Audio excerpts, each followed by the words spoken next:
मैंने आज तक किसी को बड़ा माना ही नहीं। तुम बड़े हो, अपने घर में हो, आप हमें सम्मान करेंगे, मैं आपको सम्मान करूंगा। हम सब उसी मिट्टी से बने हैं, सब। पद का क्या है सर, आता जाता रहता है। मैं पूछ रहा था सर, गुंडा कैसे बनते हैं? ये सवाल हिजड़े करेंगे, गुंडा कैसे बनते हैं? मर्द ये सवाल नहीं कर सकता गुंडा कैसे बनते हैं। परिस्थिति जहां आएगी वहां वो गुंडा बन जाएगा। ऐसे शिशुपाल ने गाली दिया तो भगवान ने निकाल के ठोका कि नहीं ठोका?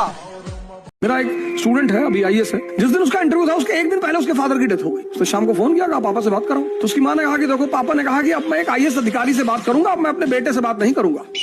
तो अब तुम इंटरव्यू दे लो, उसके बाद ही बात होगी। लड़के को भी लगा कि हाँ यार, एक तो सिंपल सी बात है, चलो पापा ने हो सकता कहा हो, कल इंटरव्यू है, फिर बाद में बात करेंगे। इंटरव्यू देके निकला। जब इंटरव्यू लेके निकला तो उसे बताया गया कि भैया तुम तुरंत निकलो घर के लिए, और तुम्हारे पापा की हालत बहुत खराब। वो घर पहुंचा तो पता चला फादर की डेथ हो चुकी थी। तो उसने अपनी माँ से पूछा, सौभाग्य से हमारी मुलाकात हुई तो हमने भी पूछा कि आपने ऐसा क्यों किया? बोली, मास्टर साहब, एक नुकसान तो हो ही चुका था, दूसरा करना उचित था। और मैं बताऊं, वो कभी स्कूल नहीं गई थी। क्या समझदारी रही होगी। पहली बार जब मुझे फोन पे धमकी मिली रात 2 बजे, 2:05 या 2:10 का टाइम था, और रात में फोन आया और फोन उठाया मैंने, वो शुरुआत कर दी उसने माँ बहन से। मैं तो बैग समझ ही नहीं पाया क्या हो रहा है। मैं फोन देखा, मैं रखा, मैं गया, मुंह पे चीटा उठा मारा, मैं लौट के आया और फिर उसने फोन बजाया। और जब दोबारा उसने गाली दिया तो मैंने 1 मिनट में 3-4 हजार गालियां तो दी होंगी, और एक से एक पूर्वांचल की गालियां। और जब मैंने गाली दी तो उधर से आवाज आई, भाई साहब एक तो आप मैंने कहा, भाई साहब इतने टुकड़े में उठ के जाओगे? और दूसरा से बदतमीजी मत करना। हम तो शौकिया टीचर, पेशा तो कुछ और है हमारा।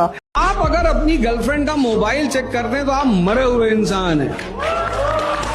अगर आप अपनी गर्लफ्रेंड से ये पूछते हैं कि तुम 2 दिन कहां थी, तो तुम्हें हिमालय चले जाना चाहिए, क्योंकि जहां ताकत है वहां डिवोशन है। हमारे पास इतने लोग आए, कहे आप कुछ बोलिए अपनी सफाई में। अरे भैया, सब मैंने किया है, सफाई किसी को नहीं देनी। जो भी मेरे बारे में जो कह रहा है वो सब सही है। तुमको मुझसे फायदा लेना है, ले लो और निकल लो, और मेरे बारे में जानने की कोशिश मत करो। नहीं, वो लड़की कह रही थी कि आप गुंडे हैं, मैं डाकू हूँ। वो तो बेचारी बहुत छोटी बात कह रही।